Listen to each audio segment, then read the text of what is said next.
does my life have to be this typical?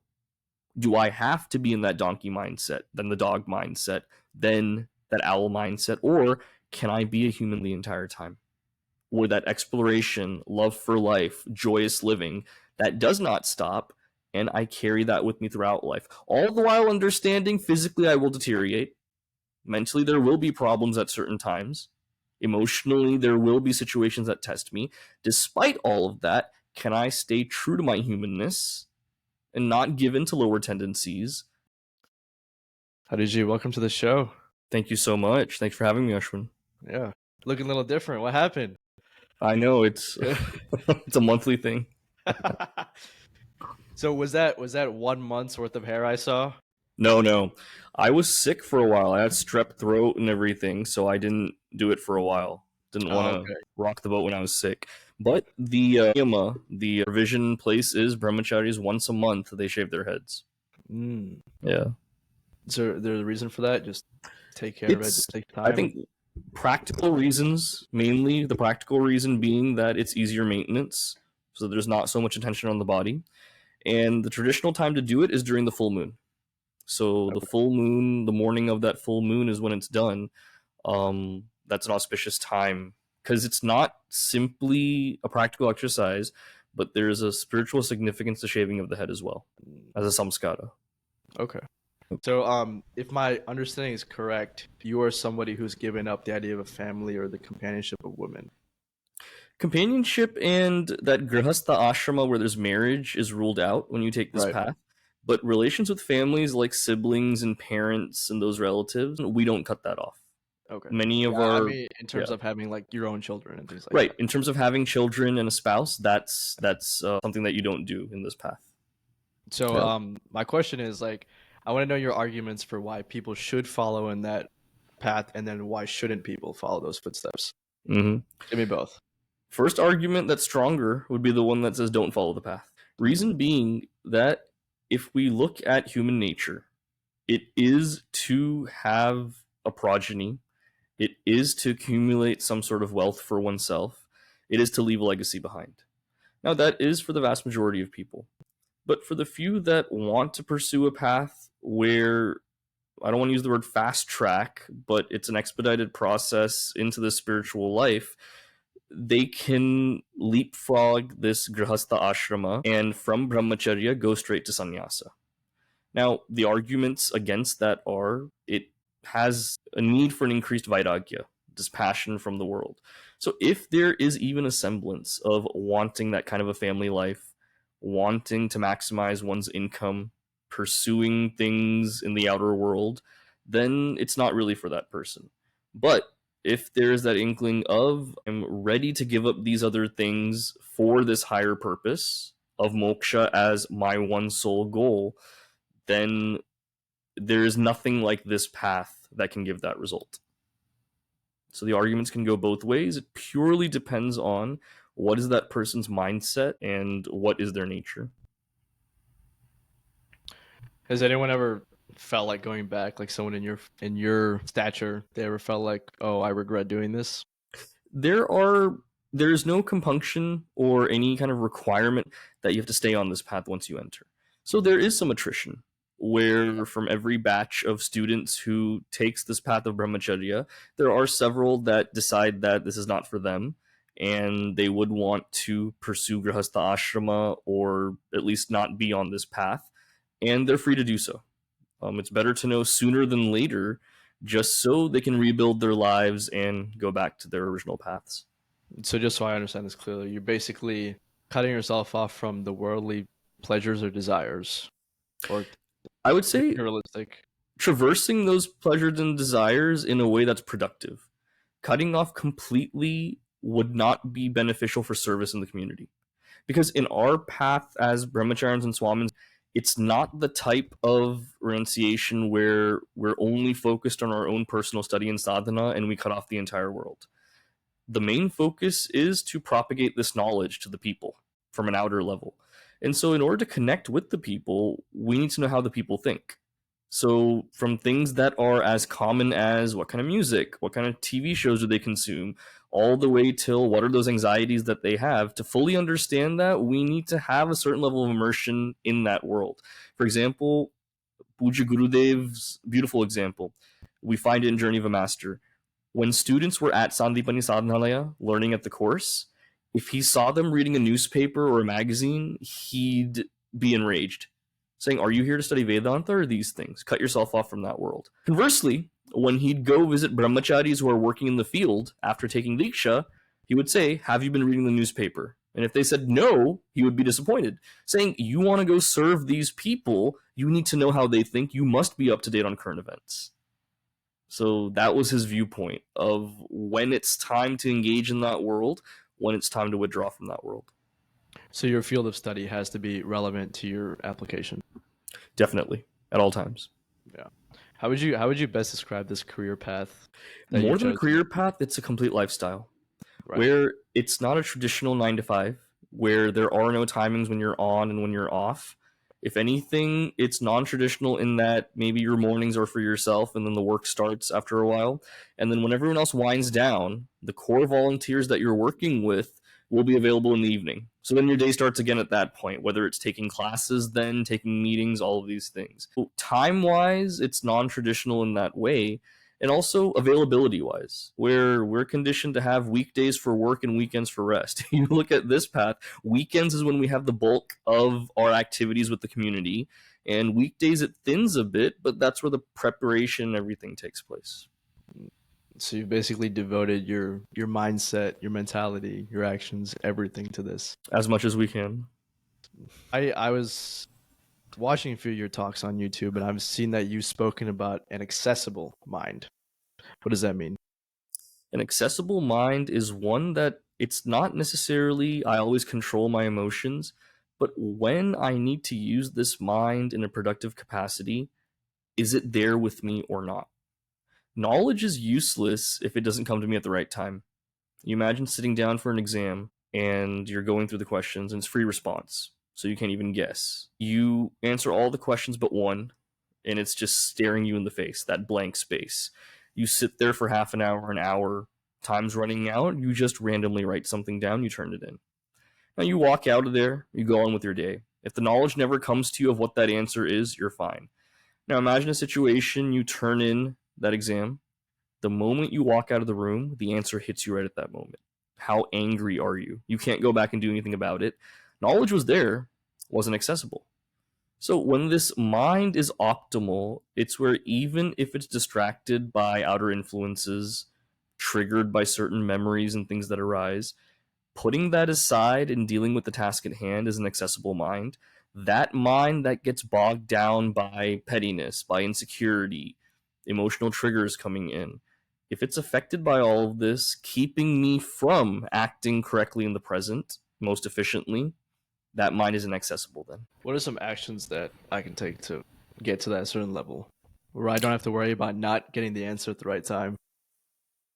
One is, at that time of accumulating knowledge, what is the purpose of accumulating this knowledge? Is it that it's for writing the next exam?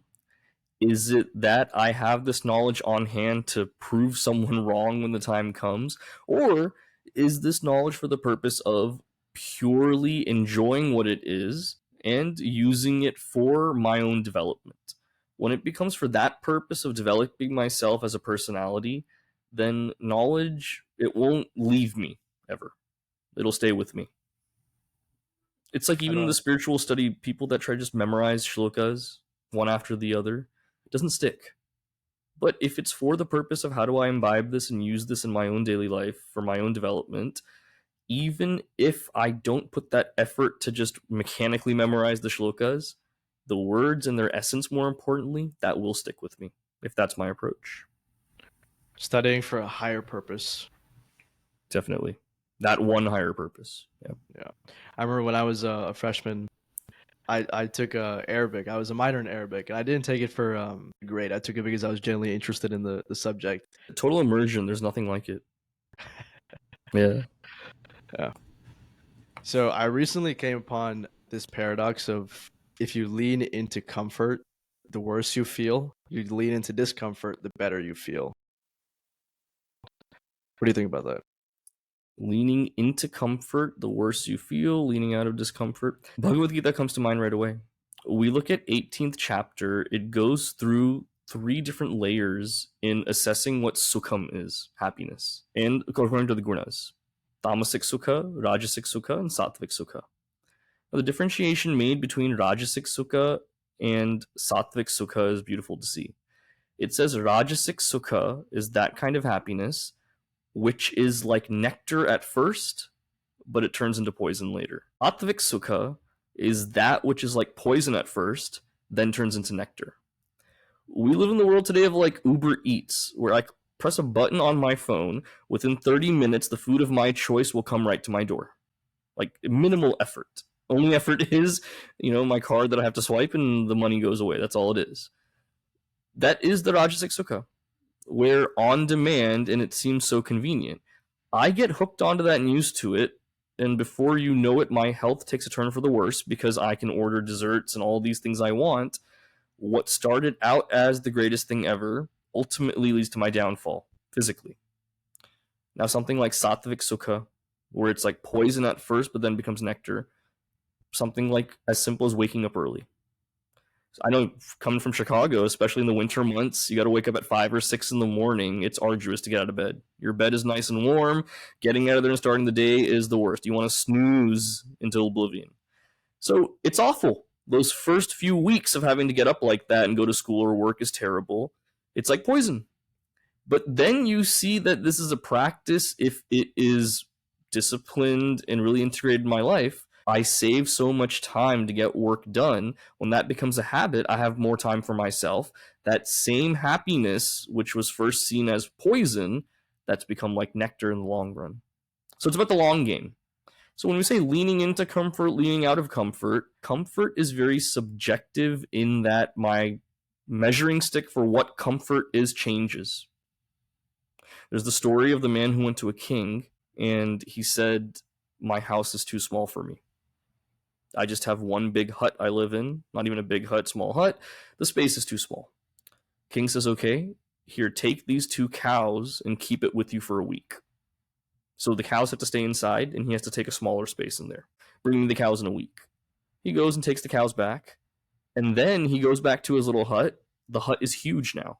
Because for that 1 week, he's lived even more confined. With those cows gone, the space got bigger and he appreciates it, saying, I was living in luxury the entire time. So when I understand what comfort is, there's no longer that having to lean in or lean out of it. I understand what happiness is in the long run, what it is in the minor short run. Pursuing that long-term happiness, it's no longer an issue of leaning into comfort, leaning out of comfort, but staying disciplined, looking out for that long-term happiness, which is sattvic sukha, which will seem like poison at first, but is actually like nectar in the long run. So I heard this along the same lines that rajasic sukha, like the instant comfort, is like stealing happiness from your future self. Right. The best quote on that is by Puja Guruji, Swami Tejo Mayananji. He says, is the difference between what you want now versus what you want most. So he's able to put that entire idea into one small quote like that. Is self-discipline the greatest form of self-love? That's a beautiful way to see it. I've never thought of it that way. Self-discipline is the most beautiful form of self-love. Because at the end of the day, I want what is happiest for me, not even knowing what that happiness is. That's the irony there. Where I'm after something that I don't even know what it can be. It's like the dog that runs after the mailman and finally catches him, doesn't know what to do because the pursuit has always been there. When I reach this happiness, what is it? So in this case, I don't even know what the mailman is. I don't even know what that happiness is. Yet I'm clamoring and trying to find all the corners of the earth to find that happiness. And if I really love myself, then regulating this mind is the best way to do it. It's in the dog's nature to run after that mailman. Exactly. Humans are no better. We're all the same. We're all just animals. Exactly. Running after something. Yeah. Is there a rudimentary way of describing the human race along those lines? There's one story that comes to mind, a beautiful story. When Bhagavan made creation, he had 4 animals lined up in front of him. a human, a donkey, a dog, and an owl, and he gave each of them 30 years to live.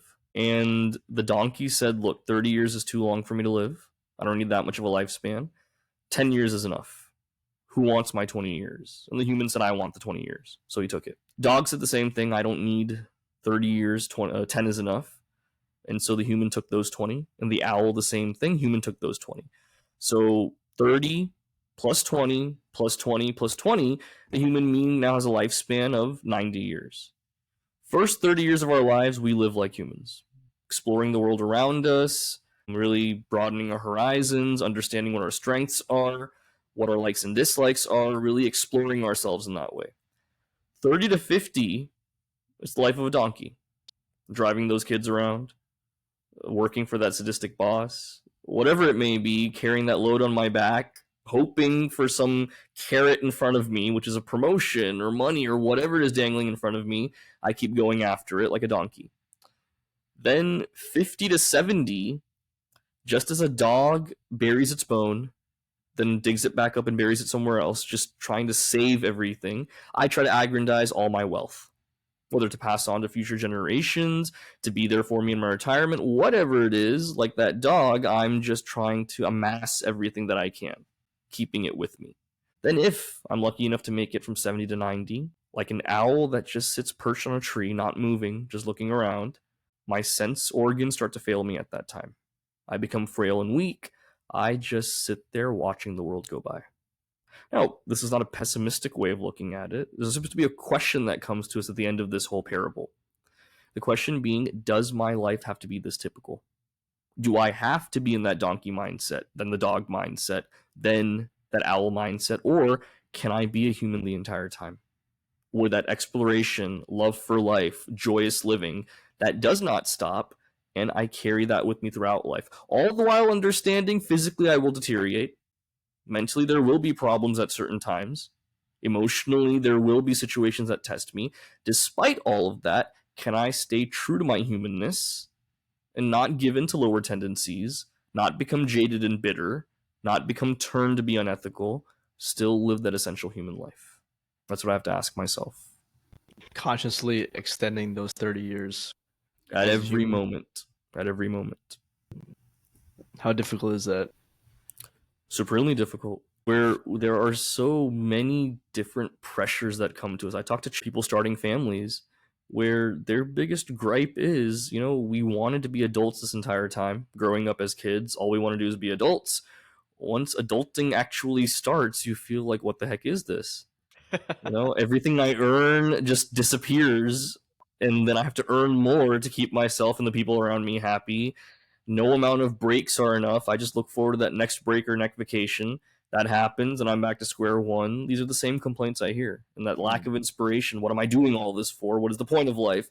It just becomes an existential crisis. So before sliding to that crisis, if a dharmic mindset is taken up of what our shastras say are priorities, what is important, then we can really avoid that slide into that despondency. Yeah, I remember we had this conversation. It was like people are working to sustain a life, but that life that they sustain is not one worth living. Right. It's a hard thing to think about. So what do you do then? For sure. At that point, given that there are challenges that I can't escape, understanding that those are teaching moments for me. Those are ways that I learn. How many instances are there when we go through them that we just feel awful about it? But before we know it, within a few weeks, months, years, however long it takes, we're laughing about it with our friends. In that moment, if someone were to say, hey, come on, look at the bright side, you'll laugh about this someday, we'd snap at them. Yet we laugh about these moments. And time heals many wounds, but more importantly, reflecting on these moments, seeing what I've learned from them, seeing how they fortified my character, that is the biggest healing I can go through. So you said learning becomes healing, but then the learning becomes healing. That experience was something to build up to what I am today. It's hard to see it as a positive, but to see that it made me who I am now, it facilitated growth in me somehow. So it's the building blocks for what you will become. Definitely. And from the most mundane examples. where there's a kid running around the kitchen. His mom's cooking. He's trying to touch the stove. And the mom is like, oh, don't touch it. Don't touch it. No, don't touch it. She's pushing him away each time. The dad thinks differently. The dad says, let him touch it once. You touch the stove one time, it'll burn your fingers. He won't go near that stove again. That's the best teacher like that. Instead of saying no and pushing ourselves away from experiences, just desisting from getting beat up by the world, Vairagya increases when we get beat up by that world. One of my favorite mantras from the Upanishads, it's from Mundaka Upanishad. Pariksha lokan karmachitan brahmanaha. Brahmanaha, the one who is wise and fortified, Pariksha lokan. They gain this vairagya from encountering the world around them, going through experience of the world, getting beat up by that world. That is the greatest teacher. That is the greatest catalyst for dispassion so that they can embark on a more serious spiritual path. So if I could just make these mistakes by myself, what's the point in having a mentor or a teacher? Mentors teach you how to bounce back from these mistakes. Making mistakes, we're experts at. I don't think anyone can make mistakes as good as I can, right? We all feel that way. That bouncing back process, though, has to be something that someone can help me pull me out of. Gurudev puts it beautifully. He says, when you fall, bounce back like a rubber ball. Not like a piece of cow dung that just splatters as it falls. Very elemental in the example, but we'll never forget that, right? Instead of just splattering, how quickly do we bounce back? The mentor will give me that kind of strength, those skill sets to make that happen. So I myself cannot identify how this helps, but a mentor can exemplify the lesson that's learned. Exemplify the lesson learned, as well as giving me the skill set to go about to identify how this helps. Even that mindset to cultivate, I need that mentor to help me with that. And that's that mindset I can use the next time I make the same mistake. Definitely. Definitely. It's like superheroes only exist because of what happened to them. Like Batman wouldn't be Batman without his traumatic childhood. True. Even if he's a billionaire. Who's your favorite superhero? My favorite superhero, I would say Batman. His entire skill set is one that can be trained and learned by the average human. You know, like people can learn how to fight. People can, I don't know, make money. I know this is all materialistic in your eyes, but when you talk about it that way, yes. And then like everybody else is given something by God. So mine's Batman's Robin. The most relatable. Mine's Robin. As for me, the most relatable. Same type. Arrow, yeah. People who have learned skill sets have to be like the most loved. And giving up the ego to be in a number 2 role. I mean, we see Scottie Pippen so bitter these days, right? Having that ego to give up being in the limelight, being that number 2, that's better for growth also. I mean, it takes some of the pressure off, but at the same time, that leads to so much growth. It's a wonderful place to be. But is it, okay, can I be number 2 for some time with the hopes of being number 1 one day? Even if not the hopes, the realistic understanding that will be thrust upon me. Okay. It's an even if it's not clamoring for that kind of a position, understanding that if I'm being trained in that number 2 role and given these responsibilities, eventually there is a possibility I'll take it. And at that point, I can't run away from it and say, oh no, I'm number 2 for the whole time. It's got to step up to where I have to be. Right. There's no one more qualified. Exactly. Okay. Let's say I'm number 1 and I don't want to give up my position ever. Mm-hmm. What happens then? That's how dictatorships start, right? That's the fear, where if I lose this position, my relevance, my perch of influence, status, all of this goes down. So dictators who had the fear of losing their power, that fear becomes their unraveling. Completely.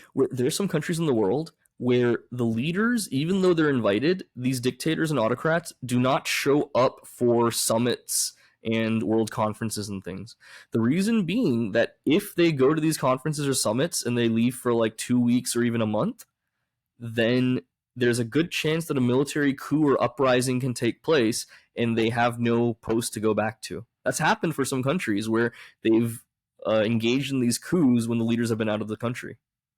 Damn. So imagine that kind of insecurity where you can't even leave because you're afraid someone's going to take your position. It's like I can't leave my house because I fear some other man is going to come take my kids or something like that. Yeah, or you go to college for a semester and you come back and your brother's turned your room into his gym or something, right?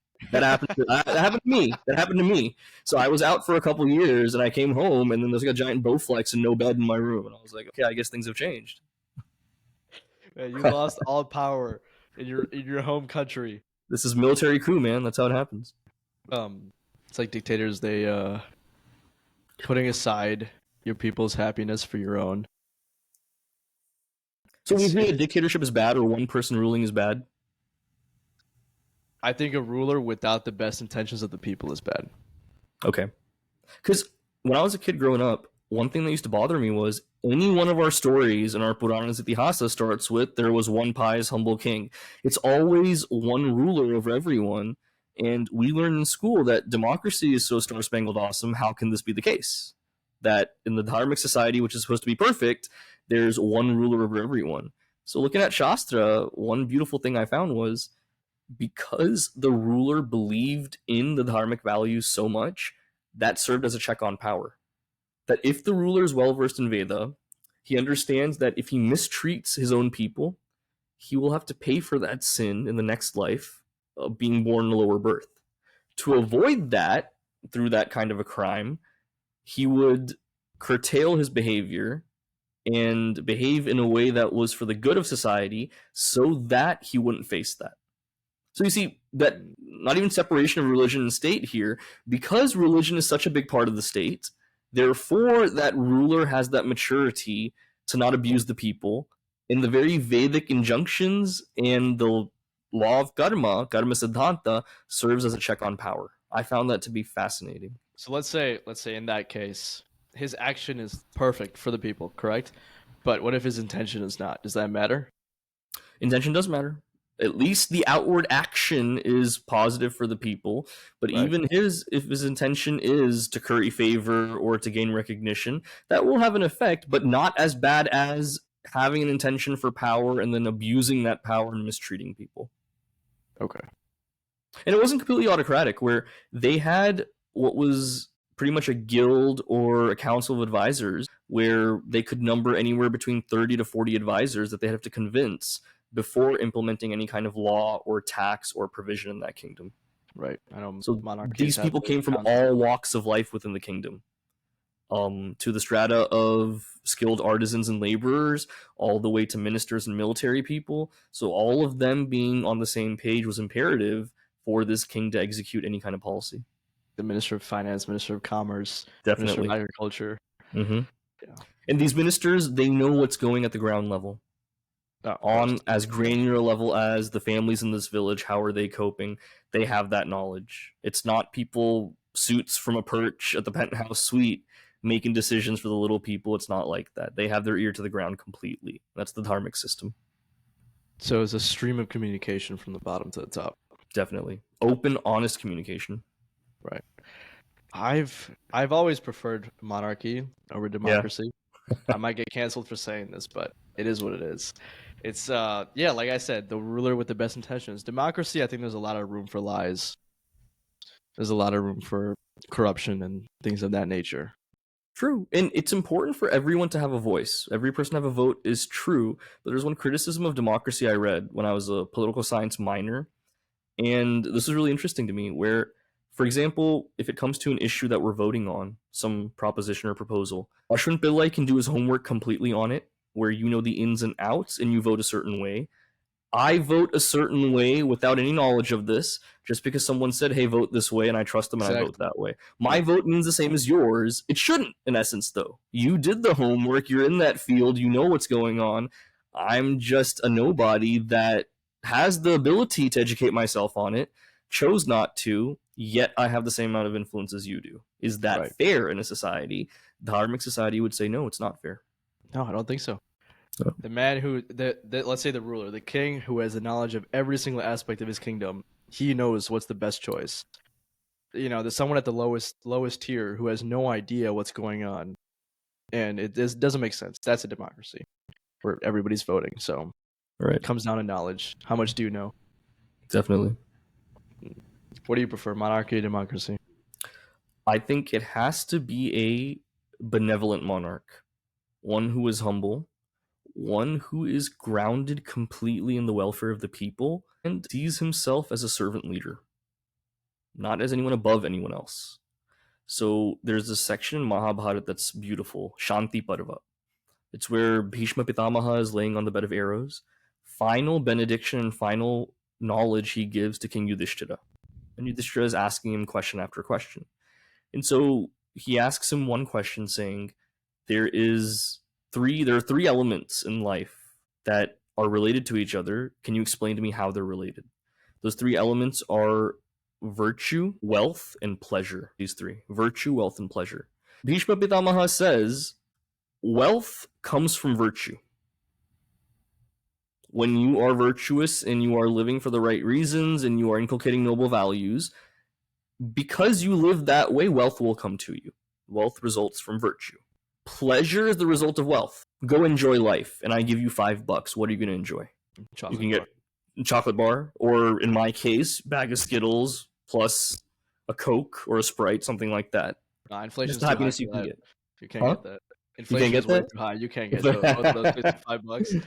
Exactly. So I give you $1,000. Yeah, you can, take your family out for a nice dinner and then maybe even take them to like an amusement park for a couple of days. You can do these things. The more wealth you have, the more pleasure there is, from a very outward materialistic sense. But that's necessary for happiness as well. So he says that these three are working in this way. But then he goes deeper into intention. He says the pitfall of wealth, or the pitfall of pleasure leads to addiction. Where I expect it more and more, I keep going after that pleasure, that dooms me. Pitfall of wealth is I can't get enough of it, I keep hoarding it. Money should be in a constant flow. Giving to charity, giving to the community, using it for personal pleasure, yes, also giving it to family. It should be in a constant flow that way. Hoarding wealth helps no one at the end of the day. An economist will tell you that for the GDP of a country as well. Hoarding wealth does not help anyone. So there's the pitfall of wealth. Virtue also has a pitfall. Pitfall of virtue is I cultivate these values, praise from others. That I'm not being honest just for the sake of honesty. Is my honesty worth anything if people don't know and appreciate my honesty? So all three of these things have pitfalls associated with them. And he goes on to say, the ruler is the good one who, in all three of these facets, inculcates them with the right intentions. Where it's pleasure without addiction, wealth without hoarding, virtue without looking for that praise because of it and recognition for it. If this is inculcated at a individual level, family level, societal level, kingdom level, then there is no way there is no success. Man, the pitfall of virtue is not what I saw coming. That's the big punch to the face right there. And so you should be able to be virtuous when no one is looking. That's only virtue at that point, or else it's a show. It's rajasic in all its aspects. Then. So back to that pitfall with the wealth. You said wealth cannot be stagnant; it has to keep flowing. Is that the difference between ambition and greed? Ambition can also be tied with greed. It's the difference between looking for, because ambition and aspiration are two different things. Where if you look at our kindergarten syllabus, it's the Vedantic alphabets. When you and I were growing up as kids, in our mission syllabus, A was for ambition. Over time now, they've changed it, at least in the West, they've changed it to A's for aspiration. The reason being, even Duryodhana and Dhritarashtra had ambition. Ambition can be taken in the sense that I want to achieve something for my personal gain. I want it to be at a certain level. Aspiration is more along the lines of it is filled with hope. It is filled with that need for hard work. Achievement is also there in that, but not personally focused. Achievement for the focus of someone else or to help a society. Now, when it comes to greed, then, hoarding wealth leads to greed because it provides that security. Yogakshema vyahamyaham. Bhagavan Sri Krishna says in Gita that if you surrender to me completely, I will take care of yoga, procuring things. Kshema is protecting what has been procured. He says, I will take care of that for you. You don't have to worry about that. That's the biggest worry we have. Going back to that 4 stages of different animals that we saw, the dog stage is nothing but Yogakshema. Accruing that wealth and holding on to it for me or for my future generations. Oh, that creates so much insecurity. If we look at the dharmic system of how wealth should have been used, it was in 5 parts, each constituting 20% of your income. 20% goes to government and taxes so that they can make things for the people. 1/5 goes to what we would call today as Social Security. Taking care of that previous generation that raised me goes back to them. Another 20%, goes to education. Temples and the Gurukula systems, the Goshalas, all of these that are working for the benefit of the people. Education that I've taken, I'm giving back. 20% then goes to, so we've covered taxes, we've covered education, we've covered Social Security. 20% then has to go to the poor in charity. 20% has to go to the poor in charity to support them, those without. Then finally, the last 20%, my own personal use. Whether I go on vacation with that, I buy golden jewelry with that, I spend it on clothing from it, whatever it is, that's 20%. And if my complaint is 20% is too little, make more money, that 20% will also increase then. That's the dharmic way. So that 20% to the homeless, interesting point. Homelessness and being poor used to be, in Christian society, it used to be a sin because it was a form of laziness, which I do believe. Is that true or not? Is homelessness, do they deserve the 20%? Homelessness is not always the result of a lack of self-effort. We look at in today's world where if there's generational wealth, which is so real, generational lack of resources is also there. Whether it be because of socioeconomic inequality, whether it be because of racial inequality, whatever the reasons may be, there is this effect where homelessness seems to pervade in certain areas of the country, certain areas of certain cities, and this is unavoidable in some cases if the right actions aren't taken from the community to give back. Part of it, yes, is an issue where because people are living on the streets, there is susceptibility to whether it's drugs or prostitution or all these vices in society. But at the end of the day, it's much more complicated than just blaming either those who are homeless or the system. It's a combination of everything that leads to it. Is there a difference between poverty in these first world countries such as America and third world countries where their resources are much lower, the opportunities are much lower? Definitely. That has to be a factor. Definitely. You look at, I studied developmental economics at one point. You look at the poverty line, what it is in various places. In a place that's very affluent, then not having access to a vehicle or only having a certain level of income can be seen as poverty. You look at some places where generational income has been almost nothing for so long. Maybe it's an agrarian lifestyle, whatever it is. They may not have much, but they're very happy simply because their basic needs are met. Time with family is there, and there's a religious influence in their lives. You see this around the world where they're some of the happiest people. Monetary materials that they have and things, it doesn't really factor into their idea of how much they have or don't have. So the value of money is different depending on the people. And priority is what creates that idea of, do I have enough or do I not have enough? I remember my second podcast with Omar Muzaffar. He was saying, he quoted the show Sopranos, where a lady was like, "You guys in America have such a great life, and you're always expecting more, but everybody else outside America is like waiting for their life to fall apart at any second, and they're always grateful for what they have in that moment." True. That used to be that was like an American mindset, and the rest of the world was different. Now I think it's gotten to the point where there's no real distinction between a Western mindset and the rest of the world. It's everywhere we can find this kind of materialistic outlook. It's there in all aspects of society now.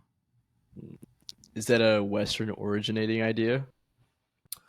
I don't know if it's Western originating, but definitely when it came to the kind of material progress that was made in the West, whether it was Industrial Revolution or shortly thereafter, seeing that material wealth can give you physical comfort. And if we stop at that baseline, then yeah, whatever comes out is that materialism is God. And that should be the way we are. One of my favorite movie quotes comes from The Departed.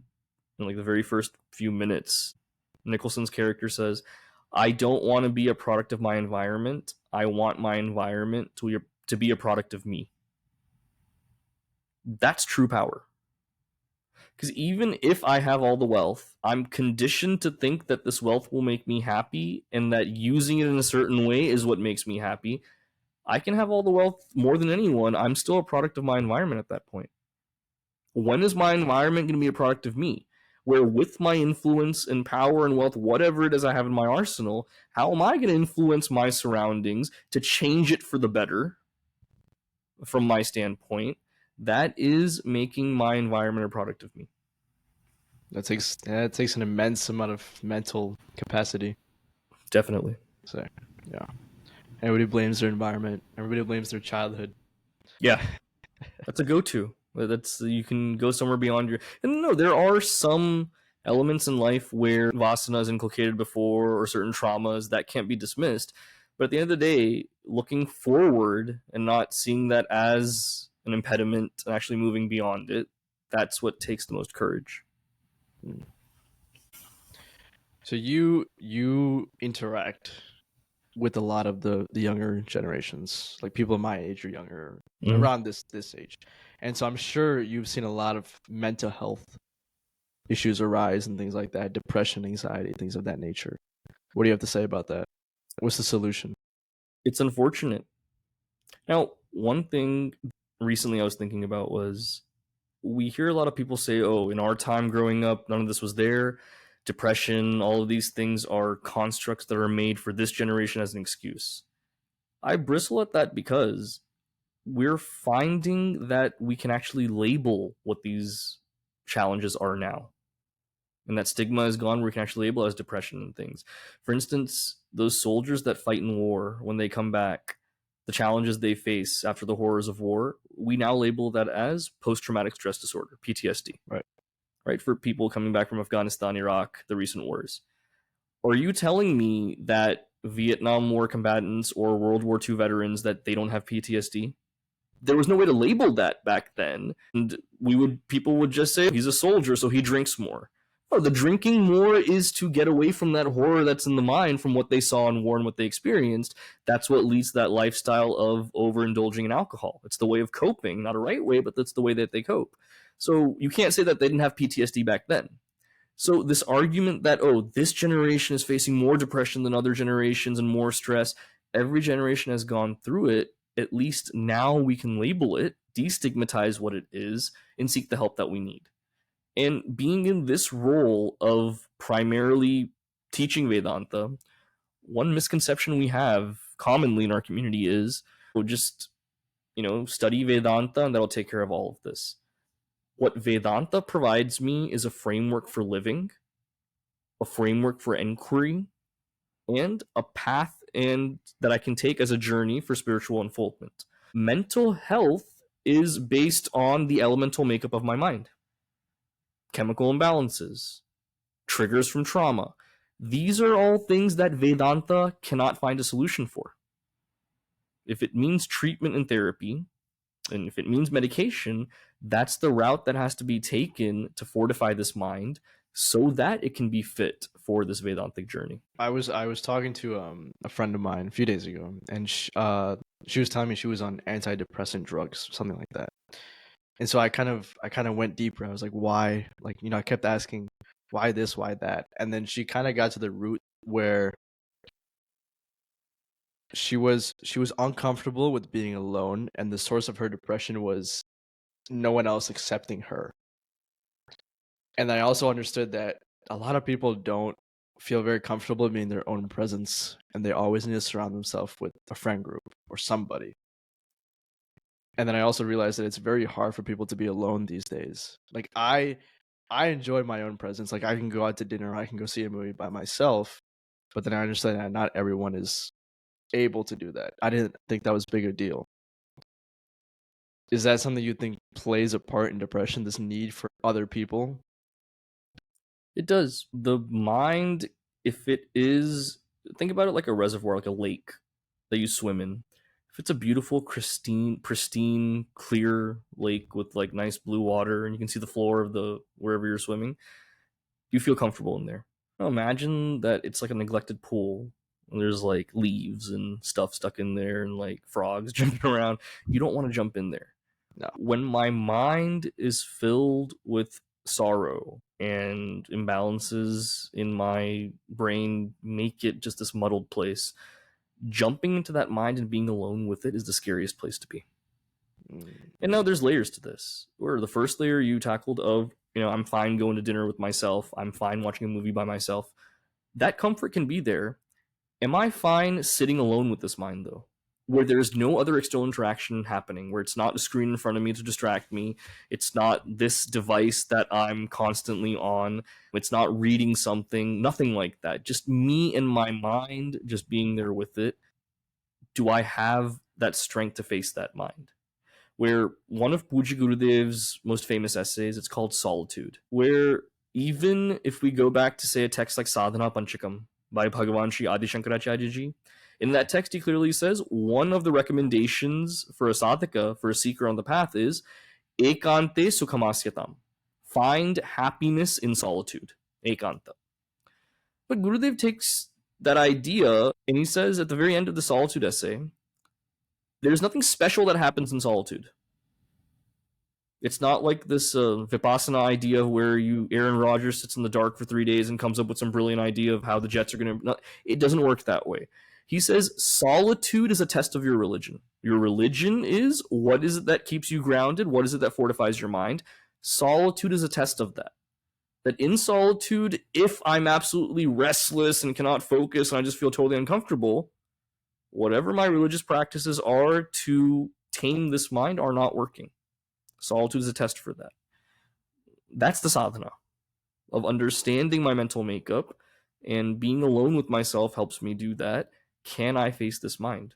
Or is it something that I fear so much that I always, even if I'm alone, I always need some kind of stimulation to keep me distracted from actually confronting the darkness in my own mind? So in that solitude, is religion the only anchor that can be found? Hindu religion is the only anchor, I'd say. Because what it clearly says is you tackle this mind, you tackle yourself. You have complete control. And in turn, you control this mind in yourself. The world you view only through this mind, you control this immediate world around you as well. Where nothing external can affect you, it just bounces off you like Teflon. You are the king of your world. Now I see why Hinduism is growing so fast in Russia. Definitely. These people are starving for some kind of philosophy that addresses their issues, and Hinduism is that religion everywhere, for sure.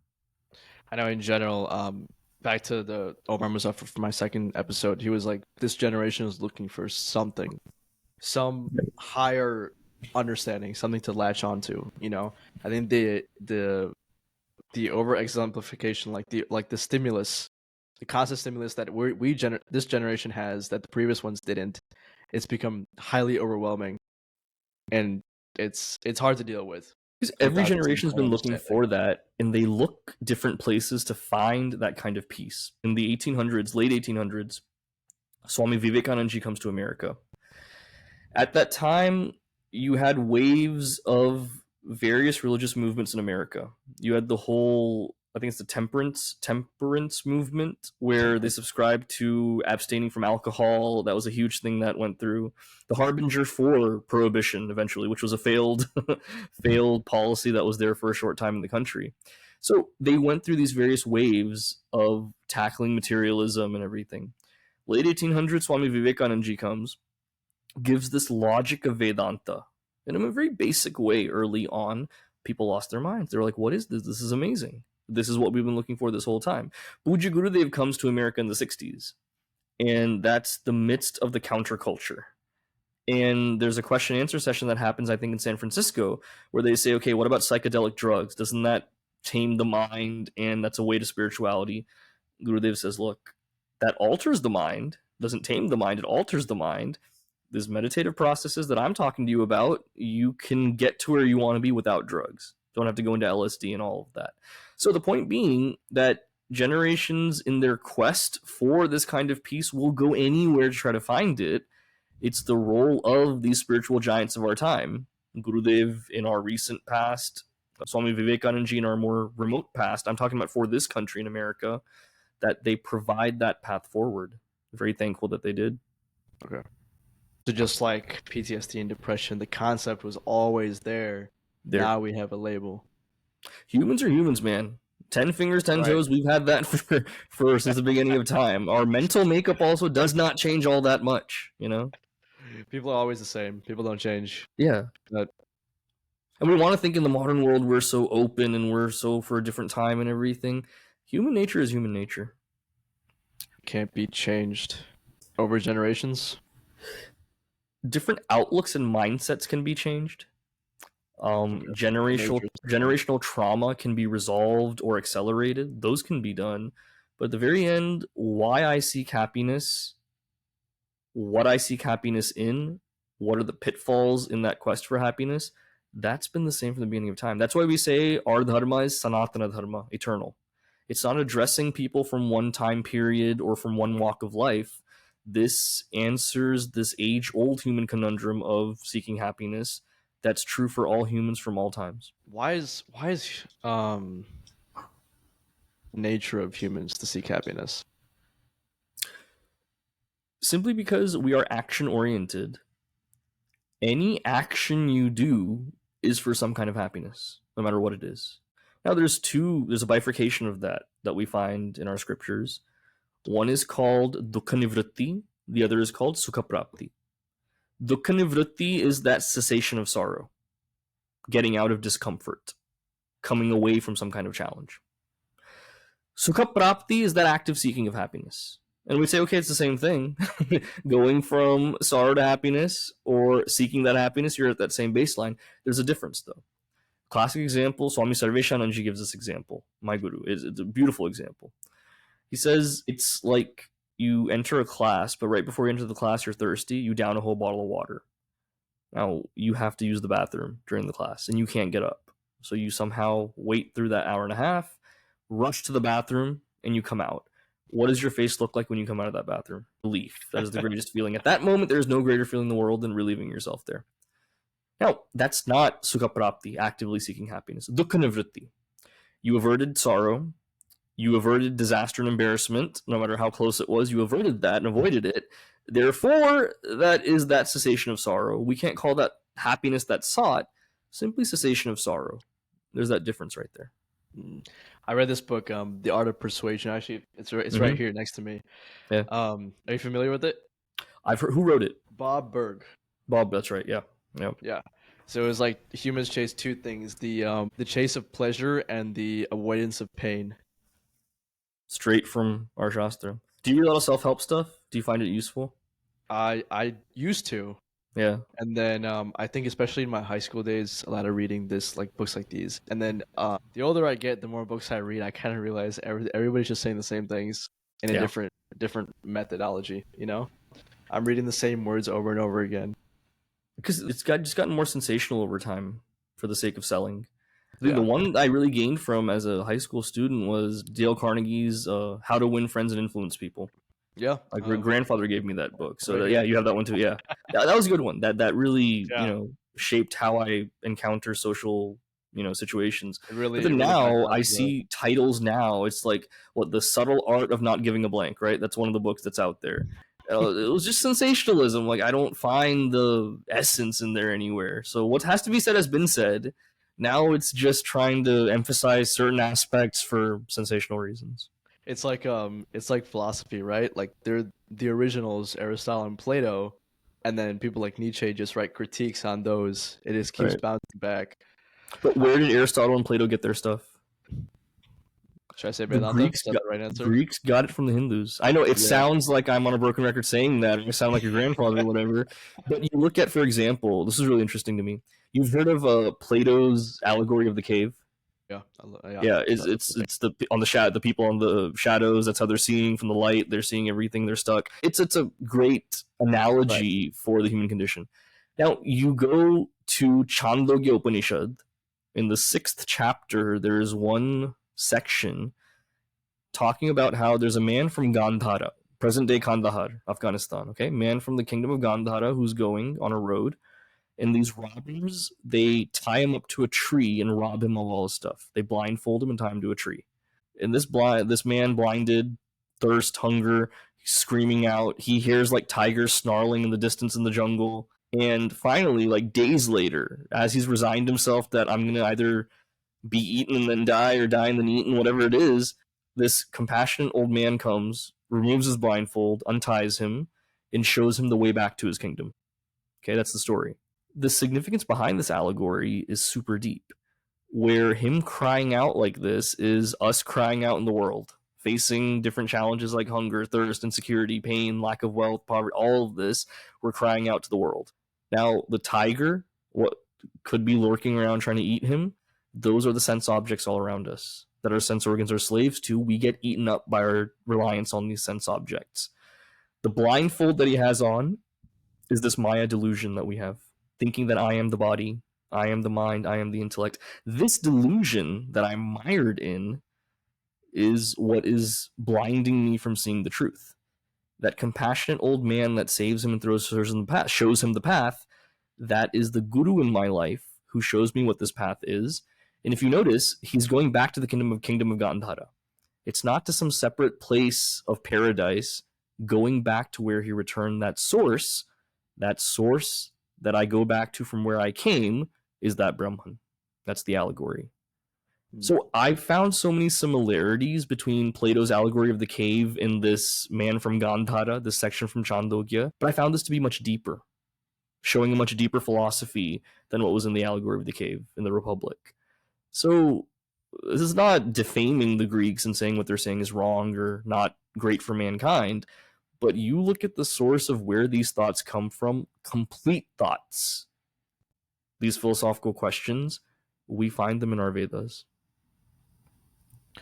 So in the cave allegory, he leaves the cave and comes back to get the people and bring them with him. Right. So in this where he's that's the indicative of the philosopher king who comes back for the people Right. after getting enlightened and then brings them to where he is. Yeah. Okay. Yeah. And that's the same concept. Right. Who are the robbers that tie him up? Is that in the allegory? Your allegory. In this allegory, it's a combination of those sense organs and sense objects. That's what blinds me, and that's where I'm completely in all the time. Yeah. My own desires, actually. My own desires are the robbers that tie me up. Yeah. I was about to say my parents who brought me into this world. It's one way of looking at it, right? But yeah, desires, my own desires on me. Okay. Yeah, it's such a simple story, but that's a big meaning. Beautiful. It's beautiful. If I could, I'd love to make some kind of novella on it, a more vistara, meaning like a expansion of it with some more dramatic effect, some kind of play or something like that. I think that'd be really cool. Write a TV show. Yeah. Netflix miniseries. And yeah, I think a lot of similarities between Greek philosophy and the scriptures, as you say. It's like Greek philosophy seems incomplete, though. It seems like fragments of that Vedic philosophy, and that Vedanta really pulls it all together, though. I think you know the thing where like Indians with like blue or green eyes are descendants of Greeks. Yep. Yeah, interesting. There's certain groups in India, yeah, like the Konkanasta Brahmanas from Maharashtra, for instance. Yeah, very fair-skinned and green blue eyes, so that there's that influence of the Greek vestige in their blood. Yeah, that's a whole different story going on. It's fascinating. Yeah, I love history. History's when you start to look at it, things get super great. Definitely. Yeah, I want to talk to you about like a sense of cynicism. Everything is terrible. There's nothing I can do. The world is falling apart. Talk to me about that. Realistic outlook on life is necessary. Right. Blind optimism that everything is going to be fine, everything's going to be great, that has its faults. Abject cynicism, yeah. Abject cynicism fed by nihilism of nothing is good, this world is just terrible. What's the use of bringing in life into this world? I've heard that one too by people that don't want to have kids.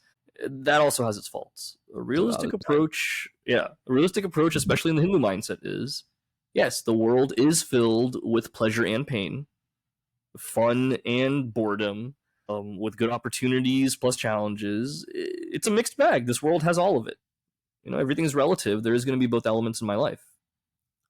This dichotomy. But understanding that it is my duty in my quest for happiness to traverse all of this, And if I'm given the responsibility or have the ability to do so, to influence my environment to make it better for the community around me and for others.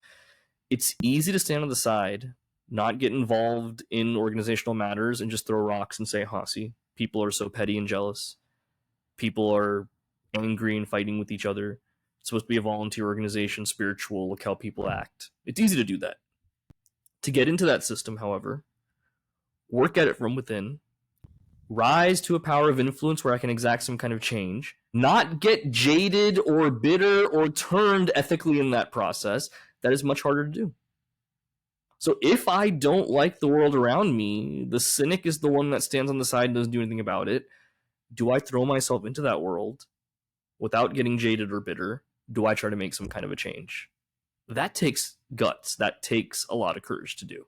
It takes patience. It takes knowing myself. It takes knowing how to deal with others. All of that has to happen. Standing on the side, throwing stones without any horse in the race and not really being involved, anyone can do that. Innocent bystanders, that's all they are. So it's an understanding of, here's a list of things that I can't control, but here's a list of things that I can do to change my scenario or other people's scenario. Mm-hmm. At the same time, seeing it as I'm a tool meant for this change. It's not that I am elevating myself because I have the means or the ability or the opportunity to make this kind of a change. That element also has to be thrown in there. Okay. Yeah. So you're not completely useless. You have some purpose on this world. That would be a good starting point. Yeah. Yeah. I think a lot of people fail to see things realistically.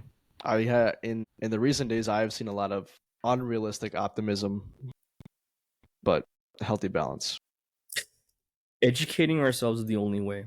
And there was a time where the way we saw the world through news, for example, challenged our views and assumptions. Right. Whether it was editorials or columns or the way reporting was presented. In today's world, with social media the way it's been and how localized or narrow my news consumption can be, I can simply look for sources that reaffirm what my existing worldview is. I no longer look for challenges to my existing notions. I just want the news to affirm what my own thinking is. Whether that be scientific facts, or whether that be my view on certain groups of people, whatever it is, I just want to affirm what I already think. And that's the most dangerous place to be. That's unfortunately where we are today. What I don't agree with is when someone sees something they don't agree with, they're not open-minded to changing their mentality, but they just push it off immediately. Like, that's wrong. Okay, well then how are you going to grow? Exactly. And having that viveka, discriminative capacity to see that other side and to assess, okay, does this have merit? Does it not? What is the process that I judge whether it's valid or not? Those skills used to be there. Where there was a time, I showed this in one of our youth groups recently. In the 1950s, they had a foreign exchange program where students from all over the world, Thailand, Cambodia, India, Pakistan, all these places would come to America as high school students for a foreign exchange program. Cream of the crop from their respective countries. And they would have debates, 4 countries sitting together at a time, talking about colonialism or religion or economic policy. Oh boy. Oh boy. And they're on YouTube, these videos in black and white. The just power of persuasion or their diction or the way they analyze a topic, it's like watching PhD students or someone talk to each other. These are high school kids. They're like 16, 17 years old. And I don't think that kind of awareness is there today in this world. Or forget articulating it in a respectful way that can actually persuade someone or engage in some kind of intellectual dialogue. I mean, that's certainly gone. But even that capacity to delve into these matters in an intelligent way, taking in historical accuracy, current sources, an outlook for the future, that was really impressive to me, and just sad that I don't think that's there in the world today. Because that discussion, the purpose of that discussion was the pursuit of truth, while the purpose of discussion today is proving the opposite person wrong, the opposition party wrong. Well said. Perfectly said. Truth is what we're after. That should be what we're after at all points. That's the only time when our intellect and thereby our conversation gets elevated. Yeah. I feel like it becomes an ego battle.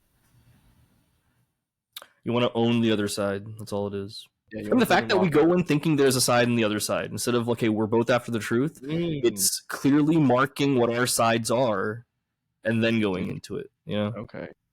We're both on the same side in the pursuit of the same goal. There's that Key and Peele skit that I love where they're arguing about healthcare policy. These two guys on one of these like those classic TV shows on these political networks. Halfway through, they figure out that they're both agreeing on the same thing. And then there's disappointment when they figure that out because they're like, oh god, okay, we can't go at each other anymore. That's what we are, you know? Man, yeah, that's funny. I mean, isn't it wild that like my, I guess, most poignant examples come from like Chappelle Show and Key and Peele and stuff like that? I don't know. You're immersed in the culture. You know what you're talking about. A little too immersed in the culture. I don't know.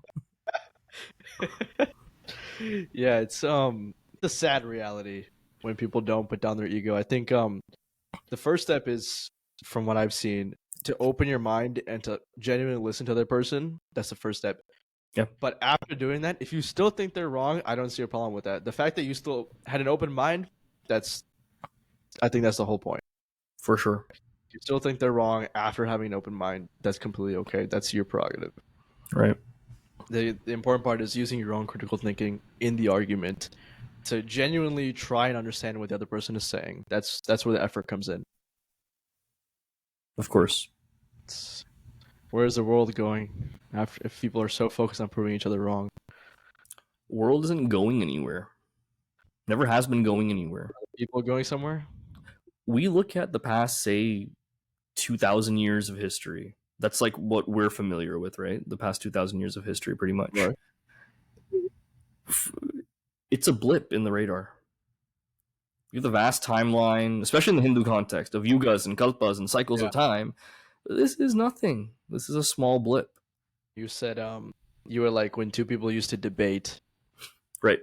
The person who won would have to adopt the thinking of the other. And there were so many rules in a debate, and you had so much to lose. Yep. And now things are very different. Like, are you going to stake your life on your philosophy? If not, is it worth even having a viewpoint on something?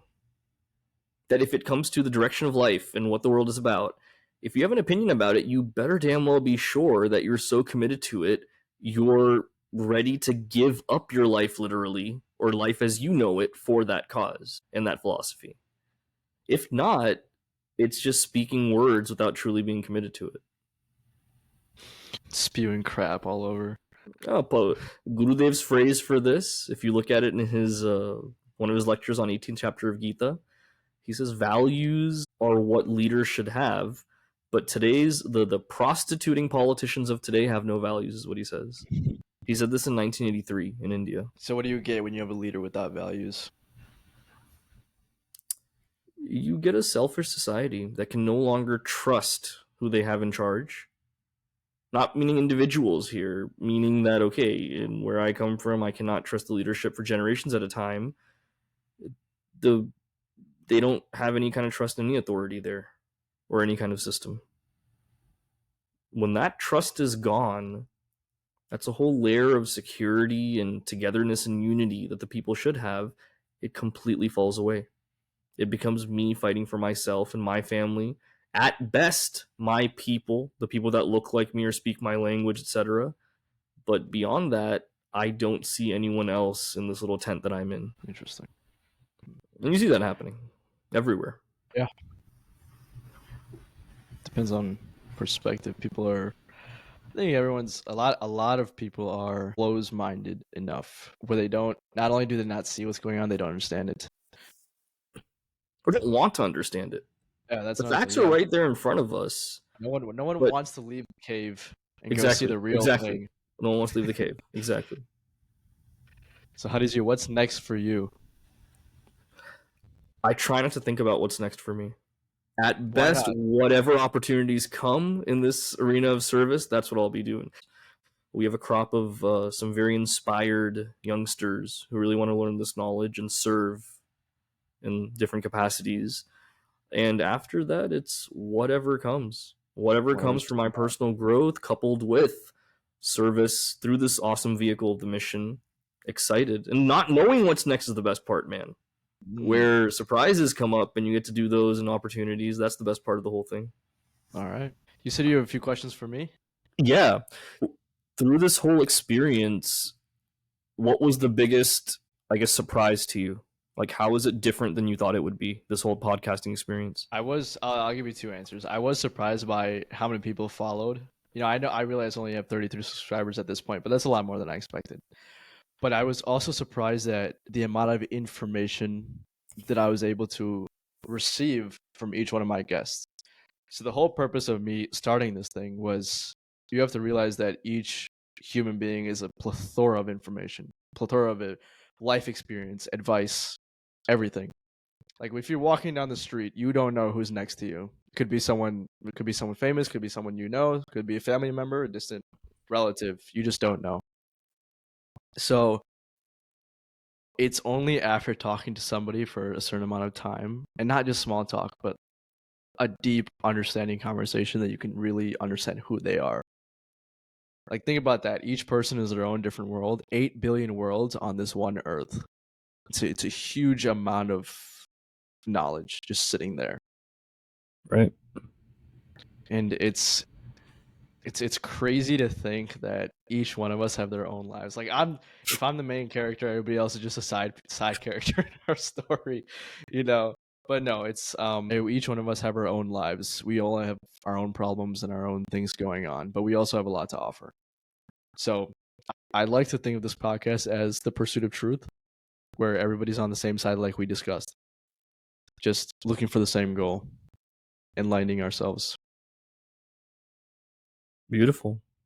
Now, how do you feel about direction for your generation? I mean, we talked about things like depression. We talked about misinformation, lack of pursuing knowledge, all of this taken into account. What is your generation headed to? I feel like people are lost. I've lost hope. No, I'm kidding. Yeah. I've not lost hope. I like to think of myself as someone who believes in the traditional values, traditional life. And I've seen that a lot of people my age have lost those things. They've been neutered by comfort. They've been in a society where everything was handed to them. No one knows what work is anymore. No one understands what it takes to get to a certain place. There is a certain portion of my population that understands, like, yes, you, for a certain level of achievement, it does take a certain level of effort. So, but I feel like that's the hope. We still have a buildable society, Right. but there is the portion of society that makes me feel like, okay, maybe the last generation was the last best one. But then every generation says that. Oh, you kids have too easy these days. You should have seen my generation. Exactly. So just have a good understanding. You have to see everything. I can't have a good opinion on something if I've only seen one side, you know? True. I've never heard the phrase neutered by comfort before. Is that your personal coin? Did you coin that yourself? I just made that wow. right now. That's the episode title. You got it right there. Nice. Yes. I think it's a good way of describing the age group of like Gen Z. Right. Like, or not even just Gen Z, like 0 to like 25, 30. Definitely. Like, how many comforts do we have today? Like you said, Uber Eats, video games, TV, pornography. Everything is right there. What happens when you take away those comforts? The mind falls apart. I've seen people fall apart. And the irony is the mind will get strengthened without those things. That's the biggest irony. But instead, taking all that away will shatter a mind, typical mind. I think there's a very small amount of time right there where you feel like the world is falling apart, but after that, things just take off. For sure. Have you seen that? True. Comfort will definitely do that to us. All the while understanding that it's not just the absence of comfort that should make me comfortable. Even the presence of that comfort should not enslave my mind. That's the end goal of Vairagya. Not just staying away and abstaining from these things and then calling that a success. Even when these things are presented to me, does my mind oscillate? Right. That's the complete maturity of the Vedantic thought. You achieve a certain mentality without them. And when those things come back, you don't revert to what you were, but you hold on to the mentality that you built. Comfort with renunciation is not the goal. Equanimity in the face of everything is the goal. That's the complete thought. So I can't just give up cookies and then when they're offered to me, take it again. No, I have to say no the next time. And then not when I go out with friends, be like, hey, I'm abstaining from cookies, so none of you can order it right now in solidarity with me. That's nonsense. You let other people eat cookies if they want to. You desist yourself. Yeah. I heard Dana White, see, like you from the UFC. UFC guy, yeah. Yeah, he was talking about this generation. He's like, it's so easy to be like a savage, or like David Goggins. Like, it's so easy to be number one because the competition is so low. And True. like, yes, it might sound arrogant or egotistical, but like, if you look around you, like obesity is high, video games are high. No one has put the goal of self-achievement as their number one priority. No one's looking towards self-development. Very few people are, and good for them. It's going great. But the majority of people have lost sight of that. That's what I In think. Srimad Bhagavatam, perhaps the most well-known of the Puranas, it says in Kali Yuga, the measure of a person is not by their achievements or knowledge or skill set, but by the volume of their voice, meaning their outsized influence and how loudly they can say things and how forcefully and aggressively.